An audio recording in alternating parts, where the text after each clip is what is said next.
So I was going to start by reading.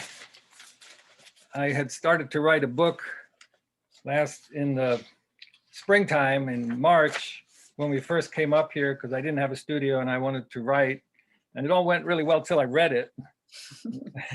And then, well, I took courage from Annie Dillard saying it can take 20 years to write a book. So I'm on the long haul. So I'm just going to read a little bit. When I paint, my body is loose, my hand a wild, unruly, wandering limb, a Geiger counter, a seismic reader of pulse and tremor. I am a conduit for energy, athlete, animal, painter. I am not me. I am wild and free, drunk on nature, in love with the life force, the gift of life, the universe, the infinite vibrating universe. I love the feel of the brush in my hand, the smooth wood, the drumstick of it, the conductor's baton, the musical bow, an extension of my body. How the bristles carry paint and turn it over and open it up in new ways I can't imagine. How it can all start moving and shifting before my eyes. I am in love with color and the smell of paint and oil. I love how old it is and how new. I love light and how it changes and enlivens the paint. I love the give and texture of the canvas stretched on wood. I love how the animal glue tightens and strengthens the canvas while making it an old thing, gritty and strong. I love that I learned this from Paddy Graham, who had learned it from an old painter in Westmeath in the middle of Ireland, in the back of Beyond, an old guy who carried books of Italian painters, how he treasured them, and how when Paddy was just a child, he squeezed a glob of paint in his hand and said, "Here, look at this," and showed him Giotto and Piero or the like, while Paddy felt the oily paint in his palm. I love how my mind can be cunning and smart and lie low, how it can be fast and irreverent and give over, give up and stay present. I love how a thought can come in like an electric shock and change my hand's movement in mid-stroke. I love the crazy effort my mind makes to strategize and keep up when it doesn't stand a chance. I love how it comes back around out with another thought, another leaf on the wind. I love how it goes crazy trying to figure out if it's good or if it's finished when it doesn't have a clue, when it isn't time for that. I love how innocent and persistent it is. And when it takes a rest, goes quiet, I can hear better. I love that my heart is full and that paint can be like rain or mist or like wind. I love how weather changes in a painting and space is a mystery to be uncovered. I love the strength and the certainty that paint can hold, how it can be definitive, perfect, and still vibrant and alive. I love how a painting can be like a great catch in a baseball game or a whisper from a passing stranger. I love all the ways we are in our innocence and in our hearts. I love that this can be shared, that this is a place where we can be delighted.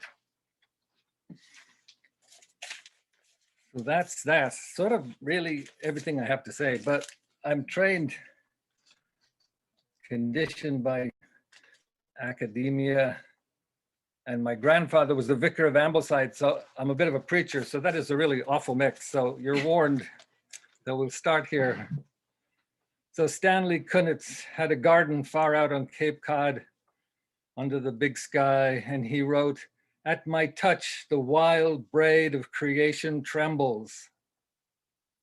He also understood it was a two-way street, that wild braid also trembled him. "When I die," he said, "I want to go out on a sea of language."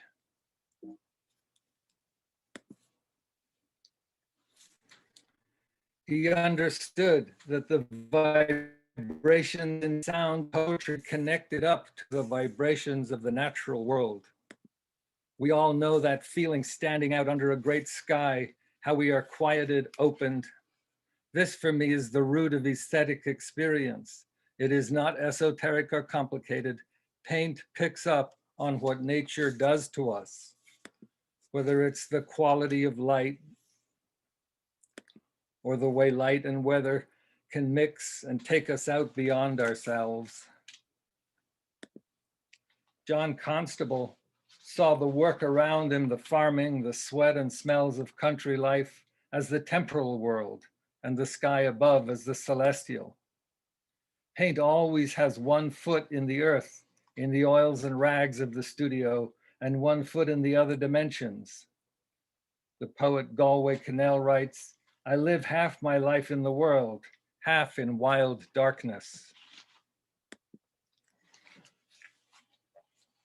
Karl Polnack, a musician, gave a famous welcome address to the incoming students at Boston Conservatory of Music. He talked about being a musician in New York City on 9/11, how the day after he put his hands on the keys and then walked away, trying to figure out what's the use of this at a time like this.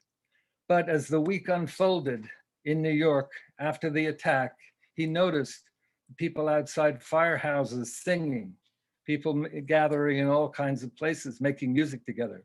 He saw that the first public event was a concert. He talked about how the Greeks saw music and astronomy as two sides of the same coin. Astronomy was the study of the relationship between observable, permanent, external objects, and music was the study of the relationships between invisible moving pieces hidden inside our hearts and souls. Leonard Cohen called it our interior country. So I grew up outside in a powerful, beautiful place, the Wicklow Mountains in Ireland. It is what I paint. Nature gives us an experience of the scale of ourselves, the scale of our interior country. The poets talk about sound as depth charges you drop down into your psyche, fathoming the depths. Marks too can vibrate us all the way down in.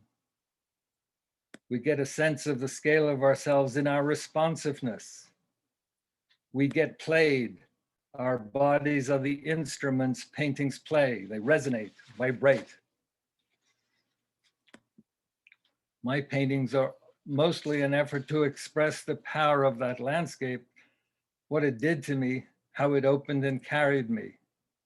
This has been the concern of artists throughout art history. Bellini used the mysterious power of light, particularly light, to express the conversion of St. Francis. Cézanne spent his life trying to get the paint to do to him what nature did to him. In his stubbornness and his single-mindedness, he broke painting free of stylization and brought it back to the immediacy of experience. George Braque celebrated his achievement by saying Cézanne freed painting from the idea of mastery, freeing it from all the ideas and theory and putting it in the service and the power of the moment, the immediate. The place where we live, where life plays out on us, and where we find the doorway to our expansiveness. The moment, the now, this doorway was not new to painting. It hovers in the stillness and silence of Fra Angelico, in the rhythm and balance of van der Weyden, in the stillness holding the grief, vibrating us in the quiver.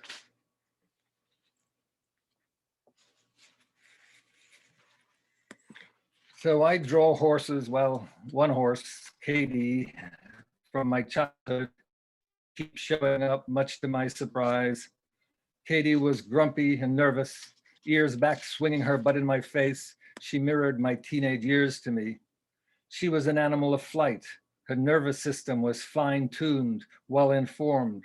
Her survival had programmed her to be responsive, up to the minute, ready to go. Her readings had to be clear, no separation between thought and action, message and response. Every movement in the bushes, every rustle became a twitch, a vibration in her body. When the river was swollen and menacing and the sky moved fast, she would be full of flight, skittish, alert, her eyes wide, clear, wild. As a kid, I had cataracts. I had about 1/3 normal vision. This is me literally planting potatoes. This is probably the life I would have preferred. The Irish are particularly envious of the French. They're so good looking. The French actually like the Irish. They like to have, like a savage in the salon, usually an Irish person. No, I was lucky. I learned that seeing is not necessarily 20/20, but that we see with our bodies, our hands, and more profoundly, our hearts. Katie was my teacher. All the complexity and vitality of the ecosystem of the valley seemed directly wired to her psyche. For me, she and the other animals were a conduit to secret information. Through my legs and my hands, I became connected to her receptivity, her seeing. She gave me a special read on the natural world that was passed through body movement and stance. I was taught attentiveness and given access to those clear, wild eyes. This time I spent with animals was unencumbered and spacious. It took place outside. Many of my paintings are just called out. In the 11th century, the artist and teacher Dogen asked, when we sit by the ocean or put our hands on a giant tree, when a large horse puts his muzzle in our hand, does nothing happen to us? When the wind picks up on the lake, or the paint shifts and moves on the canvas, when it catches and holds energy, we are gone. It's the same expansiveness that is cracked open for the poets by what Seamus Heaney calls the musically satisfying order of sound. It is in our responsiveness that we get an experience of who we really are. In music and poetry and painting, we get to travel back into that inner universe. How we are affected by the paint, by nature, is not just emotional or intellectual or even a pull in our unconscious. Our responsiveness puts us in touch with a deeper interior quiet, a deeper knowledge. It breaks past the confines of identity and the chatter of the mind. Emerson said aesthetics is about homecoming and belonging. He said our body's responsiveness is a sacred animal. It will take us there. All we need to do is let go the reins. I spend a long time just trying to draw the horse, to find her. I spend a long time making and unmaking. It appears impossible. I don't know how to do this, to get her to sit in the drawing, to catch the surface. I am impatient. I scratch into the surface of the drawing with pencils, nails, anything at hand. I thump the oil stick into the painting, smushing it around. I often burn the surface. I will do anything to these damn drawings to get them ahead of my conscious mind, get ahead of my ability to render my ideas, my ambitions, to a place where I am ambushed, silenced, taken over, to a place where they have a life of their own.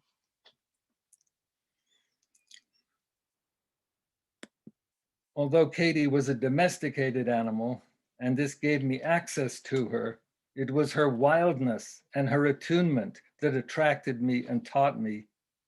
The great gift for me in painting is that I find in the rigor and precision of my wildness more coherency and intelligence than in the constructs of my mind and my.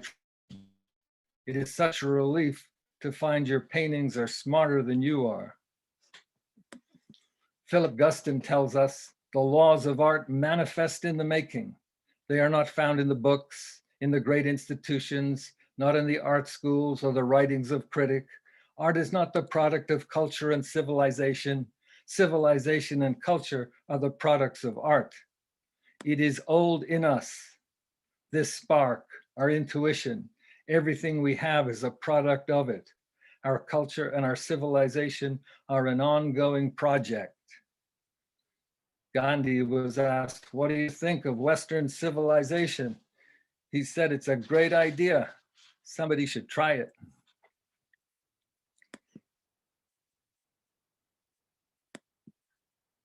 Saint Augustine talked about the sensual eye of the soul. It is through our senses that we gain access.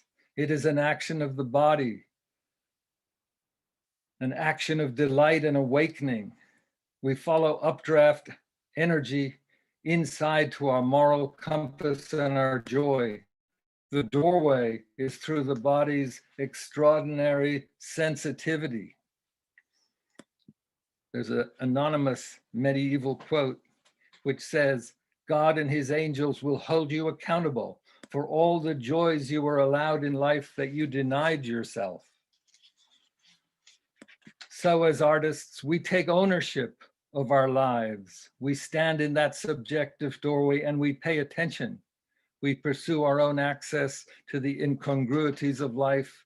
We not only live life, we witness. And if this is done with compassion and the discernment of the heart, not the judgments of our emotions and our conditioning, we get shown, we get met. The path. Delight is not complicated. The way it comes in, the sun breaks through the clouds, a baby smiles at you, all the moments that ambush your consciousness and sweetly open you. That, as I see it, is what paint is for, to wake us up to the immediacy of now. Bam, not a two-step program. We are trained in two-step programs. Do this and you get this. Technique too often makes for secondhand delight. That's okay, but it is the beginning of the separation, diluting, loss of energy, of life force. It is the beginning of the colonization of how our nature rides experience by our self-conscious mind and its obsession with measurement and identity and method. This is Frank Auerbach. Somebody said of his paintings, they look like they can't believe their luck. Technique at its best connects us up to that sensual eye of the soul, to how we are affected, touched, and opened.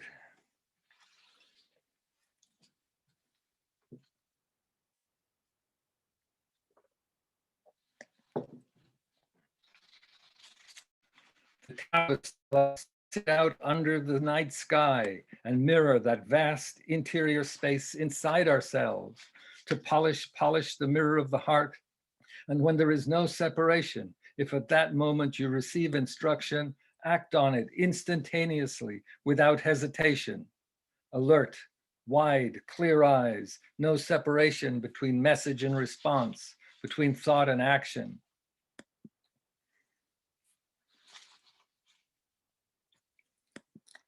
So where do our paintings come from?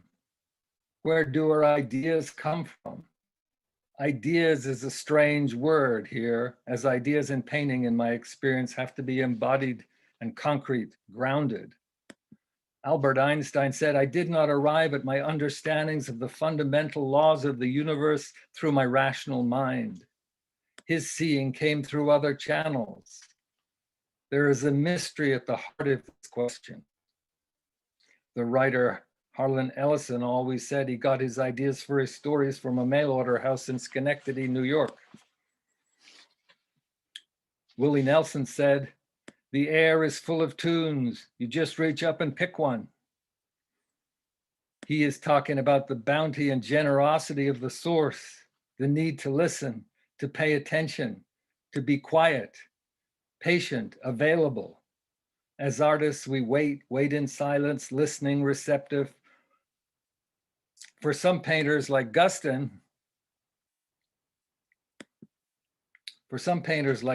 this time is spent painting, pushing forms around, working the paint, moving a form to the right, to the left. Sometimes it's just a matter of inches, he said. He talks about hating it, working with this dead, awful stuff for hours.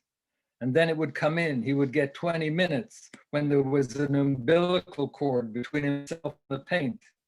There it was. Then he was out of there, off to the movies.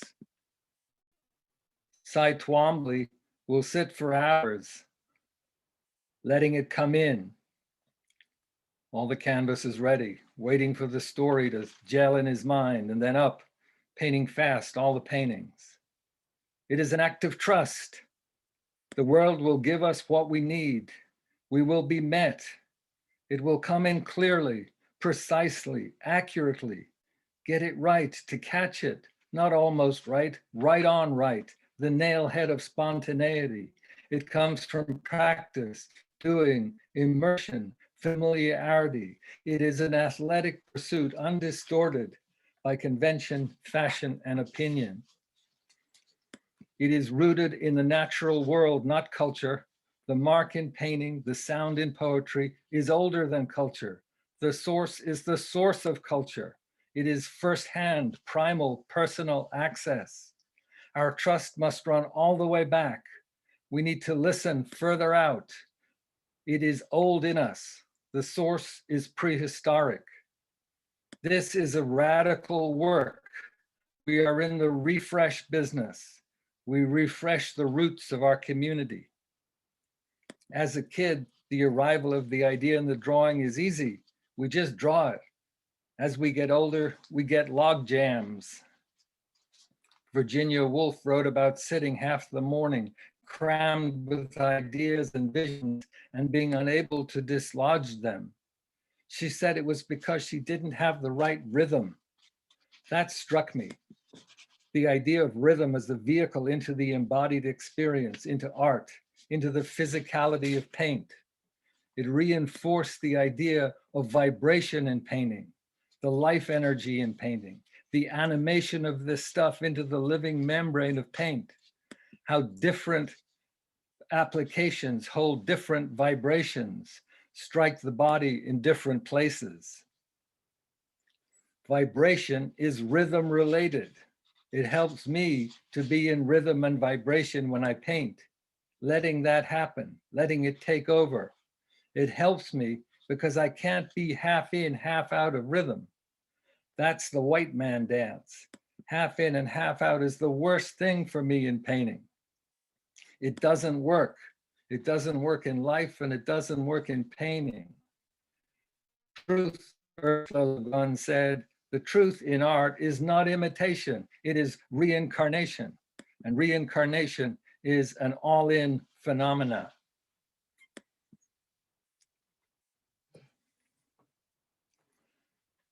Beneath our ideas, beneath our imagination and invention, beneath words, beneath marks, there are rhythms. It is our job as artists to go deep enough to feel these rhythms, to find them, and to move to them, to be moved by them, and let them become paint, a recording. Virginia Woolf called it a wave of the mind, a sea wave traveling smooth and silent 1,000 miles across the ocean till it strikes the shore and the canvas breaks against the canvas. So we look out at that sea, way out in the ocean of the mind, looking for the silent swell. These vibrations, these rhythms are in our bodies. With the right equipment, you can measure the pull of the moon in a cup of tea. We need to fine tune our listening equipment, feel that pull in our hands, in the brush. It is there, it is real. We are constantly vibrated by energies. Our feed is strong.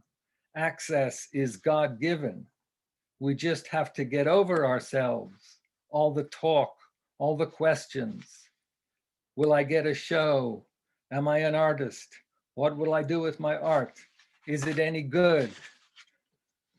Should I take a class? Do I understand composition? What if I don't know color theory? What if I don't have an MFA? What if my dog doesn't like my paintings?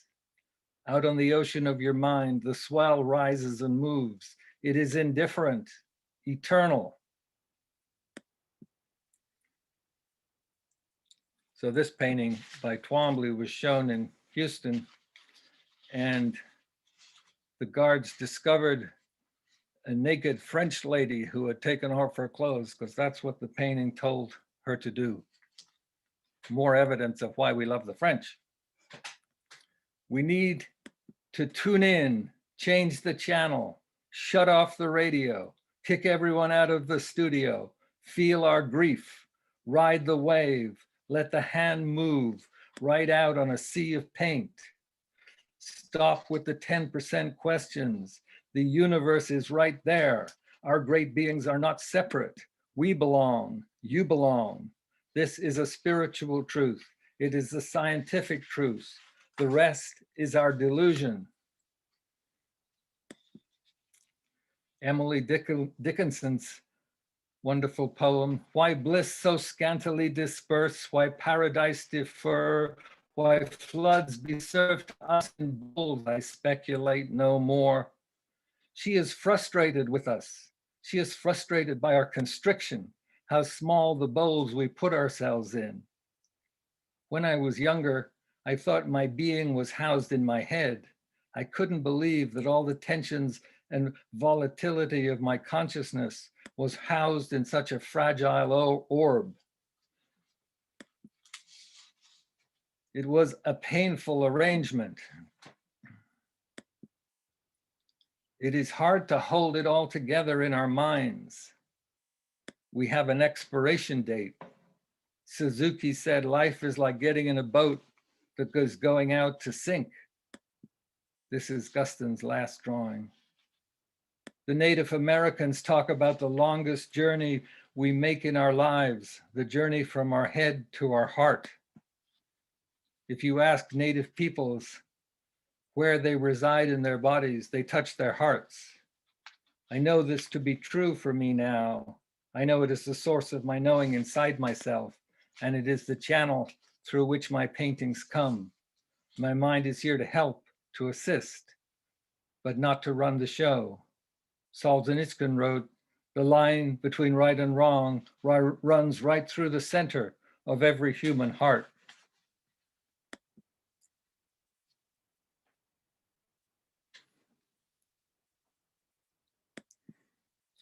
I want to talk a little bit about painting, why painting matters at a time like this, a time of profound reckoning for our country.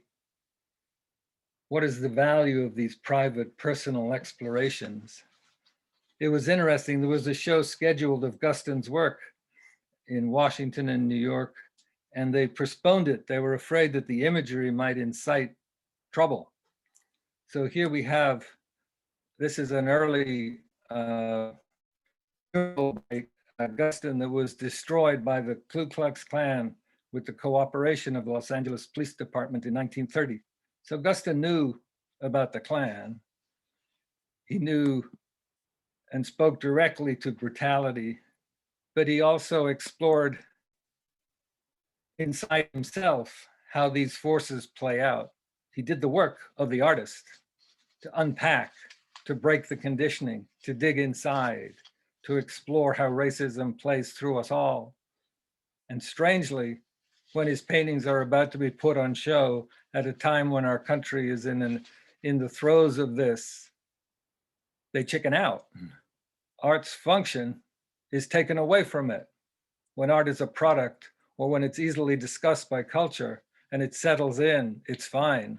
But when it does its job, it is unnerving. It brings us closer into relationship with reality. John Berger wrote that democracy is not just about a choice between two or more parties. It is a matter of conscience, the right to be part of the process of how we decide what is right and what is wrong. He talked about the cultural screen that separates us as citizens from the reality of what goes on, how we treat animals, who makes the cell phones, who makes our clothing. We are kept out of view, dazzled, distracted. We separate our communities. We are distracted from our racism and our prejudices. As artists, we work to express our subjective truth, breaking through our conditioning. Joyce called it the reality of experience.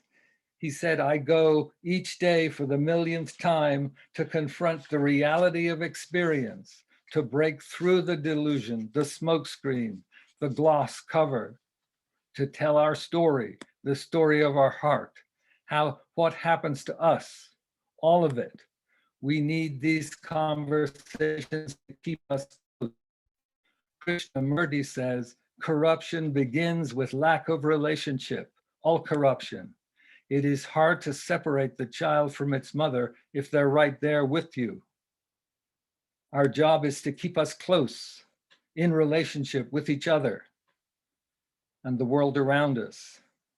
There is intimacy here, the touch of mark, our shared inner architecture, the movements of our heart. Firstly, we have to be in relationship with ourselves and our materials, grounding ourselves in the reality of what paint does to us, what it elicits in us. Nobody gets to stand between you and how you are affected by paint or by nature. It is your connection, your story. Here we have lions at the gate, sacred ground. We learn to pay attention. Let the story write itself.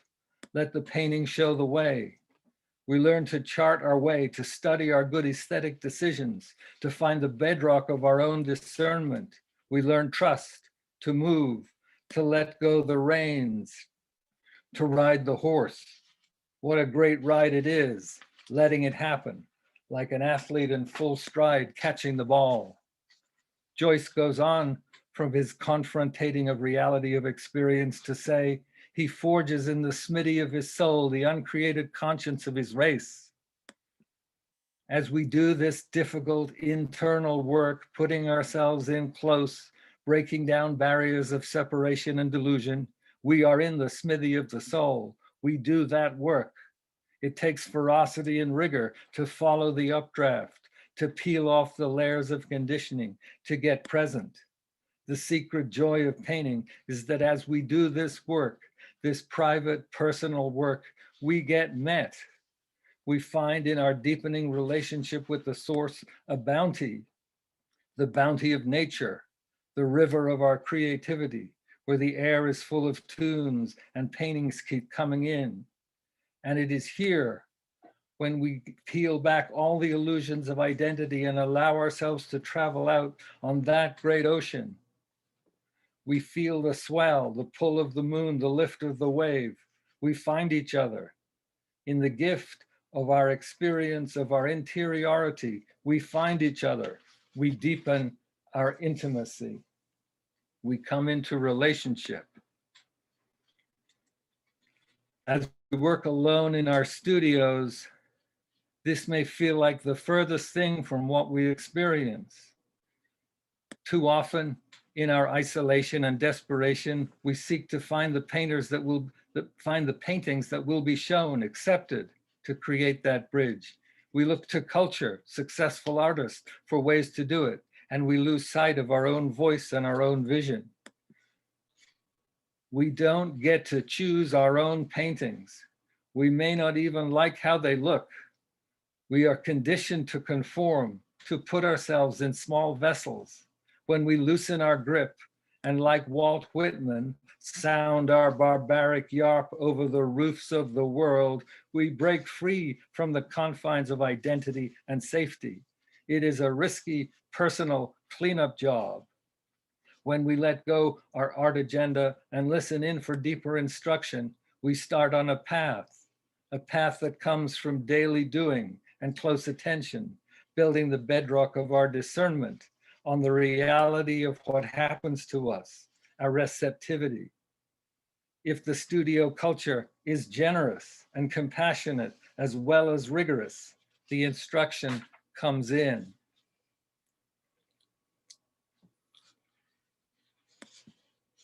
And in this process, the internal and the external are transformed.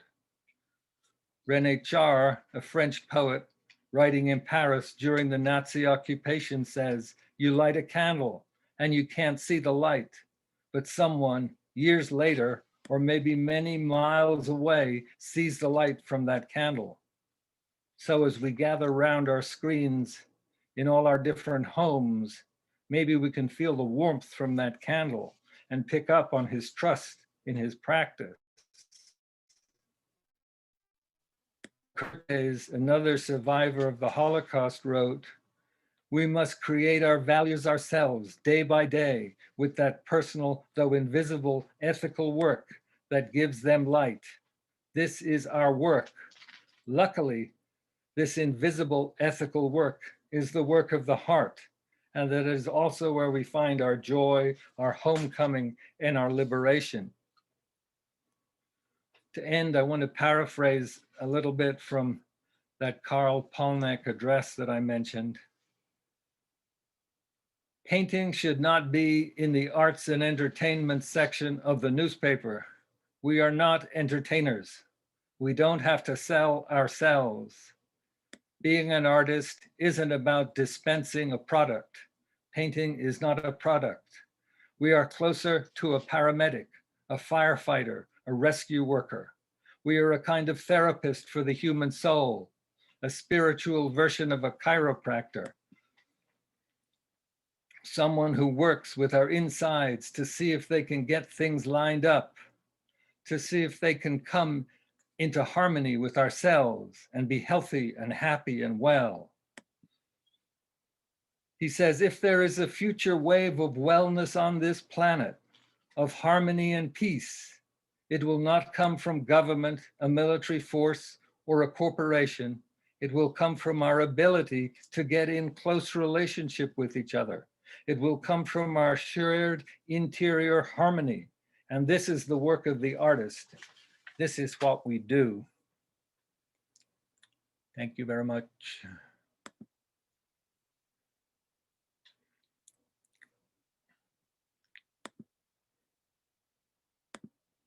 All right.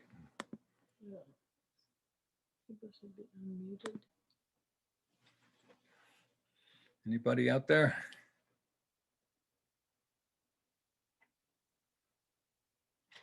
Are you muted?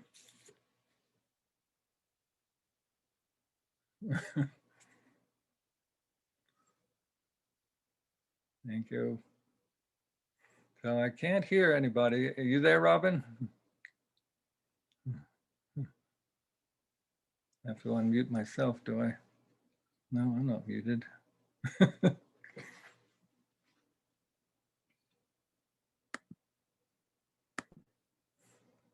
Okay. Audio, where's my audio?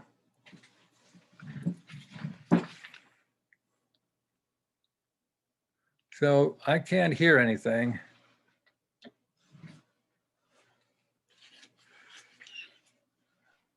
Okay, can you hear Oh, me there we now? go. Yeah, Yes. sorry Thank about you. that, little No, technical no problem. So, all right. So do we have any questions? That was really amazing. Thank you so much. That was incredible.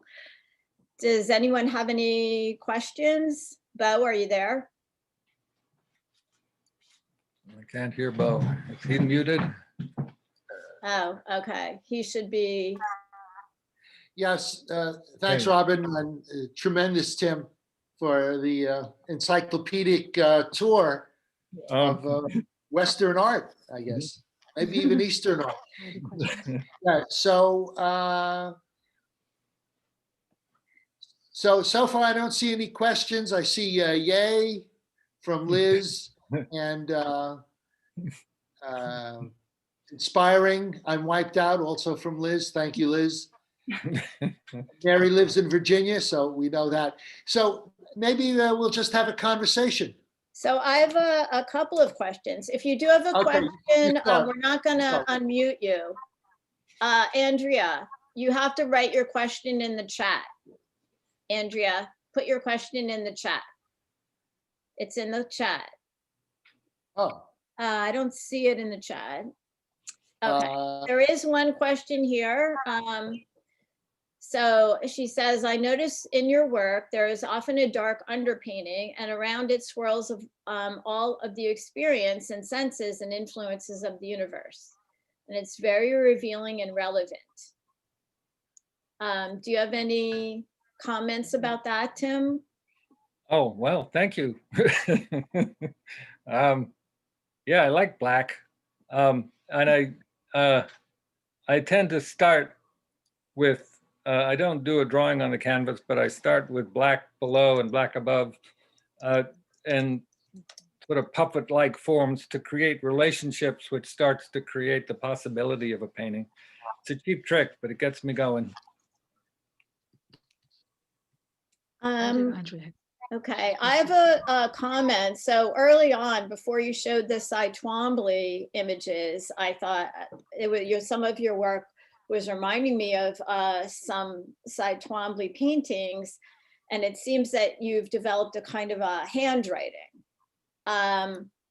And so I was wondering if you feel that you've kind of developed through your mark making a kind of iconographic handwriting in your work that's a little Yeah, bit similar to what Cy Twombly had done. yeah, very it's a little, yeah. Oh, thank you. That's a great question. For me, there was a pub in Dublin where if you went down, you could get rides with the meat lorries across Europe. So in the 60s and 70s, I would get rides to Madrid, and it was Franco's time. And I would go to the Prado, but then I'd come out and I'd see these walls and there would be political graffiti, and I didn't speak the language. But I knew that the people doing this graffiti were risking, being shot. And I noticed that the actual handwriting held all of the attitude of application, like the ferocity, the anger, the furtive glance down the street. It was all held in those marks. And that for me was the beginning of how writing and mark making are closely tied. So that was sort of what brought me into it. It's interesting that Cy Twombly, because he was briefly in the military, and during the blackouts, he would do drawings at night, which he couldn't see. And when he looked at them the next day, those were the ones he liked. So he kind of learned how to disconnect the sort of mind control of the hand to allow for, Roland Barthes calls Cy Twombly's hand an insubordinate hand, but this sort of what I call this Geiger counter of life energy. So I do like that about, his paintings are beautiful. Mm. Oh, interesting. Wow, that's really interesting. Because I felt that energy and I saw that relationship, but you really elucidated that. Thank you. Oh, you're welcome. There is another question. So about your process, do you paint every day? Do you have some kind of practice that you stick to, or is it more free form? What's your painting practice look like? Yeah, I paint every day. So, we moved up here last March because we're both kind of like many of us vulnerable to this thing. So we moved to Lala's farm and I wrote, and then this fall I built a studio for myself here. And so now I'm painting every day. My studio's in Norristown down near Philly, so I haven't been in there since the pandemic. But yeah, my practice, for me, if I do it every day, it's much easier. The hardest thing is coming back to it from being away or coming back to it from teaching. So I'm very lucky to be able to do it, and I love it. So the pandemic has treated you okay, I guess. Yeah, no, we are having a ball here. We have sheep and horses and chickens. What more do you want? Paint, yeah. Paint. Wonderful. So another question I had was, in your painting, for example, Holy Holy, there is the reference or suggestion in the composition of a cross. And I'm wondering if your paintings are an expression of religion for you to some degree, or if the act of painting is more of a spiritual or religious experience. Oh, great question. Yeah, no, I don't have a set of beliefs. I do work with a spiritual teacher, and he says belief is just another temptation.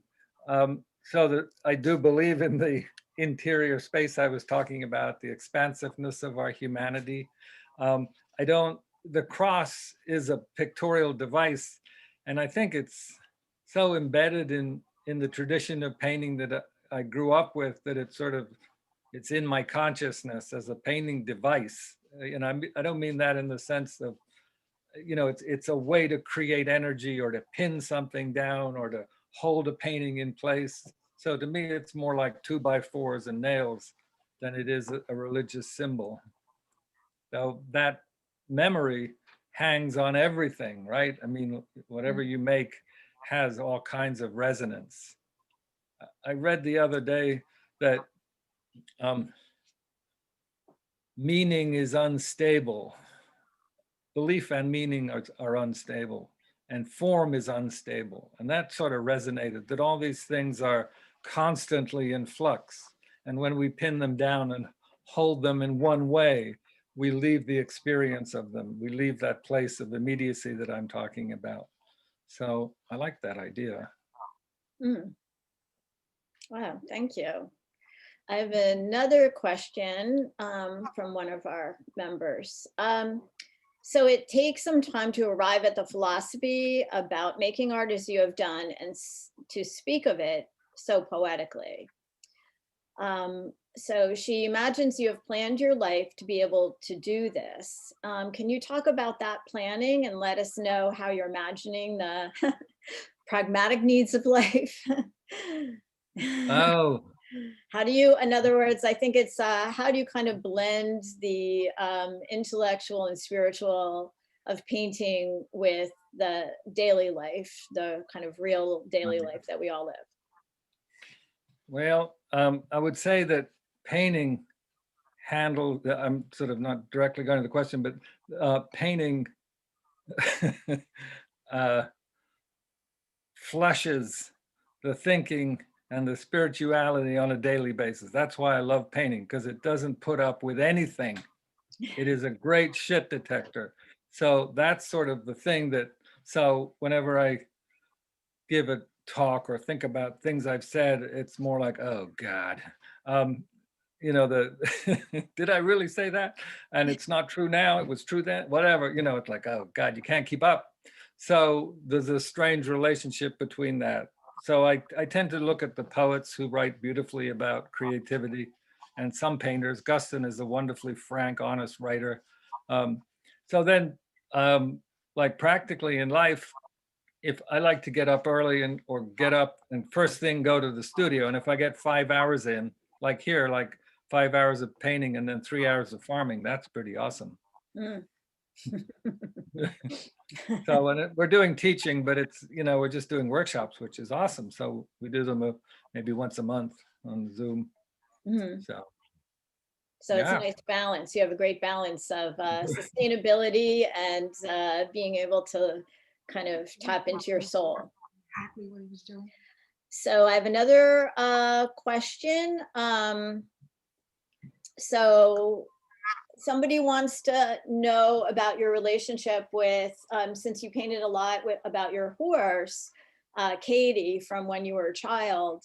What relationship do you feel? Do you feel that animals have the sensual eye of the soul, quote unquote, in the way that humans do? Or how are you relating to your horse in particular, I guess, and animals in general? You live on a farm and you work with animals, and they seem to inform your work. Yeah, well, they inform me.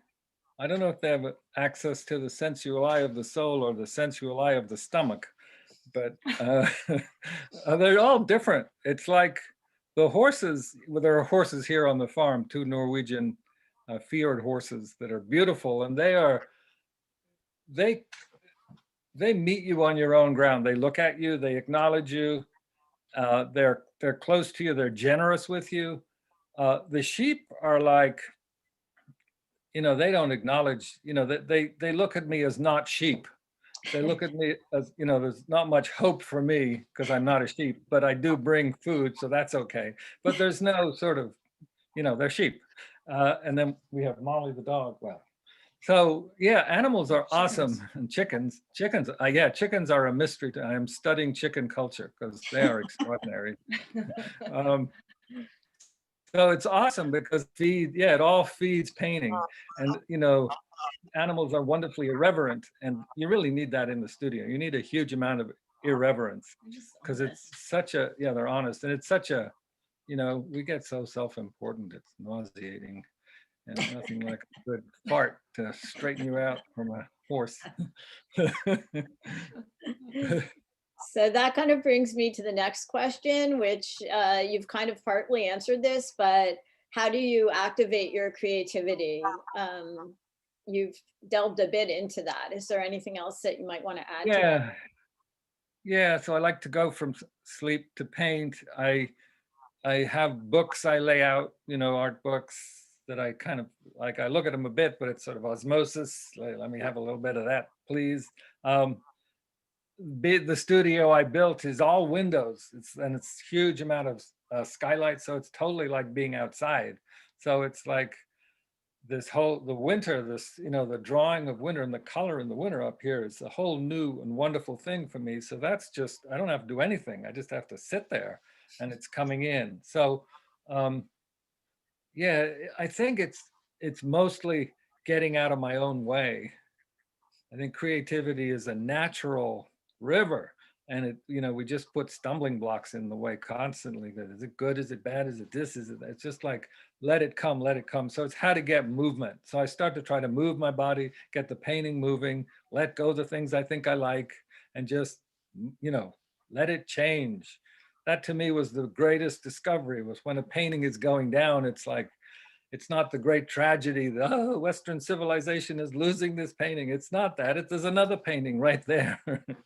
There's always another painting. So that was sort of that feeling of, yeah, how do I get into the river and feel the pull of the current? That's the thing. What helps me get there? And that's the discipline. What is the practice that helps me get in the current where I'm pulled, where the painting has its own instruction? Oh, that's a beautiful answer. Somebody's interested to know what part of the country, I think she missed it. I think you mentioned it earlier, where you are on this farm.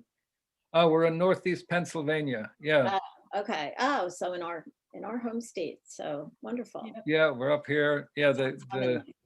we saw the weather map yesterday, and there was this beautiful red color over the North Pole, which was like warm. It was like it's like the Caribbean up there, apparently, the color of this big red warm area. And then the weather that is over the North Pole has actually moved down. You guys probably saw this. It's actually sitting right on top of Dalton, Pennsylvania right now. So we are literally at the North Pole. And the North Pole is like Florida, apparently, if you believe these people. So we're up here. No, it's fun. I mean, when I first came to America, I moved to Maine. I immigrated and went to Maine, and I had never, I couldn't believe there was anything further north. So here I am back up north. So you never know. So switching gears a little bit, you had mentioned that in the beginning that you had cataracts as a child, and so you do a lot of work, which is referencing your childhood and a lot of how you saw nature and how nature affected you. So you were seeing a little bit differently as a child, and it seems like a lot of your way of seeing was informed by your childhood. So how do you think your cataracts actually affected your way of seeing then and now? Yeah, I feel kind of blessed by that whole thing. Partly because as a result of having cataracts, it was hard for me to read. So I had to learn to read looking through tiny little holes in the blacked out glasses. But it meant I didn't have to go to school. Oh. So until I was 8, I was kind of a wild animal running around the farm in Ireland. So that was a great blessing for me. Yes, seeing is such a complicated and rich thing to talk about or think about. The sort of what is clear seeing, what is, and there's so many layers of our conditioning, and there's so many, the idea of 20/20 as somehow really good vision is nonsense. Really good vision is when what Emily Dickinson called unfurnished seeings, when you've taken all of the conditioning away so you can see. So seeing relatively little sort of showed me that. And it, obviously, if you see less, your mind works in different ways with what your sight gives it.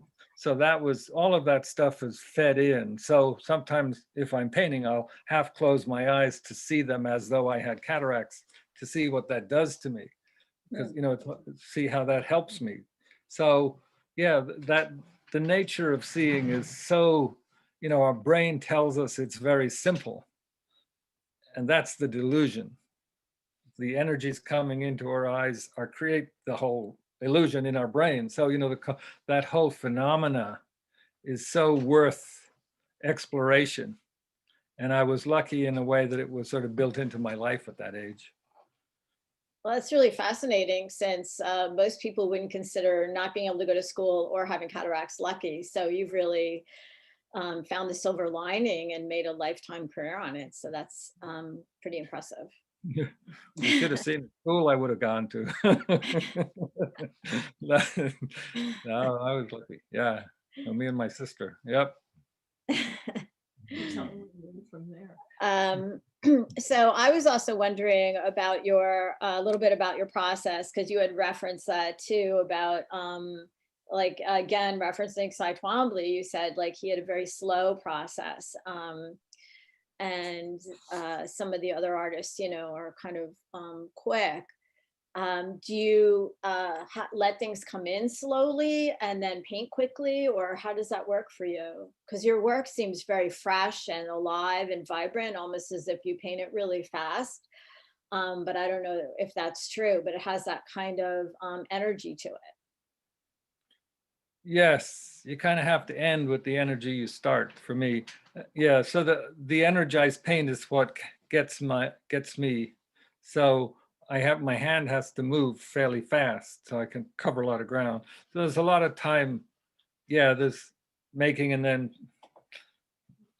trying to discern it, sitting with it, watching it, coming back, changing it, liking it, disliking it. You know, it's a horrible, volatile thing. I was thinking that whole title of The Secret Joy of Painting, when, you know, some days in the studio are like a root canal.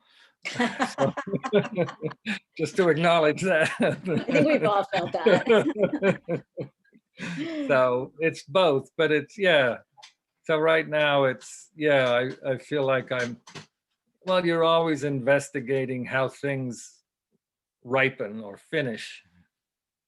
So especially when you work intuitively. So you're sort of, you're charting the process to see how it, you know, how form manifests and how space manifests and how, you know, how that's happening. So I feel like I'm an observer of this phenomena in the studio. So there's a lot of paying attention and watching, not so much sitting waiting for it to happen, because yeah, I remember my friend Patrick Graham, who I showed a few images of, who's a really wonderful Irish painter. He told me, you know, oh, I can't, you know, every time I sleep, I get all these paintings coming through my head. I don't know what to do. And I'm like, there was nothing. I don't have anything going through my head. So they have to come out of the paint for me. They don't come in unless, you know, it's the paint that makes them happen. That's a wonderful answer to that. So another interesting thought about your childhood is that when you were a child, you had mentioned that you felt like you could run faster than wolves or dig a hole to China, you know, and had that kind of ability to feel like you could do anything. Did you feel almost singular? Did you feel you had no competition in the world? And how do you feel now? Like, do you feel that kind of, does paint give you that kind of feeling of being able to do, you know, anything that you had as a child, you know, where everything was limitless? Well, it's a great question. Yeah, no, as a kid, I thought I was the fastest runner in the world, because the mountains in the valley were covered in heather and I could run down these mountains really fast because, you know, it was soft. And if you had soft knees, you could really go fast. So I thought, you know, I was like so fast. And then I didn't tell you the rest of the story, but at the age 8, then I was off to boarding school. And I arrived in boarding school, you know, the fastest runner in the world. And I remember the day when somebody decided to show me otherwise. And I remember running around this field with this other kid who stayed close behind me. I happened to be wearing Wellington boots because I hadn't figured out that wasn't a good idea. And then he just ran behind me, like making jokes the whole way, and then just ran past me in the end. So the lesson, reality set in. So I do feel all of us in our creativity that, you know, we have so much untapped inside us. I feel that thing is extraordinary, and I want to know how to access it more and more. So it's a challenge of access, of constant cleanup job of myself to get to it. So I don't feel like I can just do something with, you know, my brain come up with something and I can just do it. I mean, I built a studio and I didn't really know that much about building. I figured it out, so that was fun. So I could do that.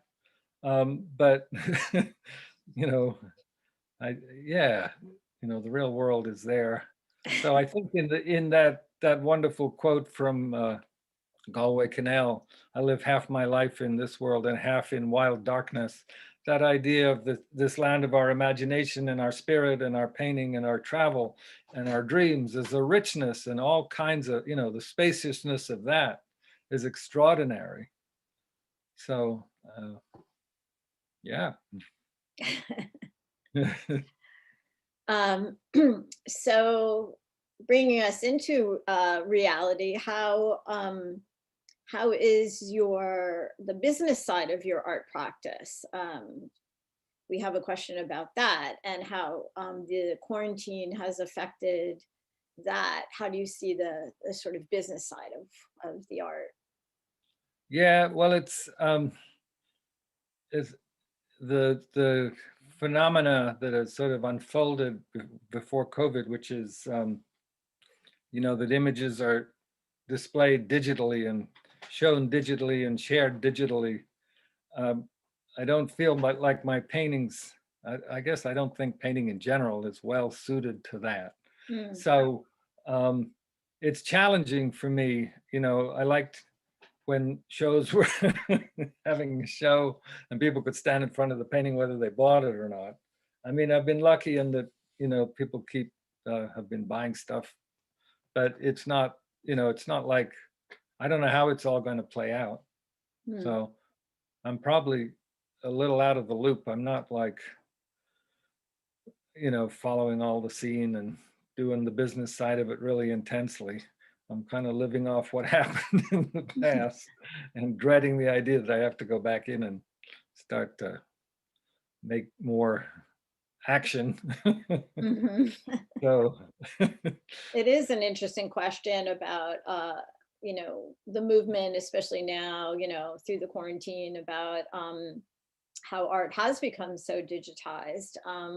I know in Artist Equity, we're going to be having virtual shows, and it can be really wonderful on one hand because more people have access to your art, and it can be very devastating on the other hand because, as you said, you know, paintings and sculpture and really, you know, photography does play out pretty well digitally, but, you know, the paintings, you lose seeing the light hit the strokes and everything, and so it does lose a tremendous amount not being in front of it. So I do, you know, agree with you on that for sure. Have you thought about that too much, or is that not something? Well, yes, I'm very, you know, I'm a big believer in basically a mark is a recorded touch. And, you know, if you stand in front of the painting, you get the first-hand recorded touch onto your body. So Rembrandt's finger going through the paint touches the back of your neck. So it's that kind of intimacy. And when that's removed, a lot of the power and the presence of painting is removed. And if we go digital, that part of painting, which I think that intimacy and that close-in one-on-one encounter, which is sort of at the core of its effectiveness, could be lost, because then you start creating paintings that look good on digital, and it's a whole other phenomena. So I'm going down with the dinosaurs. Well, on that note, that's been just an amazing lecture, and presentation that you've given us. So many thoughts, so many ideas, and spoken so really poetically about your work and about art. It's given us quite a lot, and we're very thankful to you for that. And thankful to everyone for your great questions, and so glad that you were able and willing to do this for us. And we're really, really very grateful, and hope that you enjoy the snow. Hope everyone enjoys the snow and your amazing view out the window. I wish I had a wall of windows. I'm just imagining that. So, well, thank you, everyone. Thank you all. Yeah, thank you, everybody. It's been wonderful. Yeah, the best Super Bowl Sunday ever with you guys. All right. Take care. Thank you. Yeah.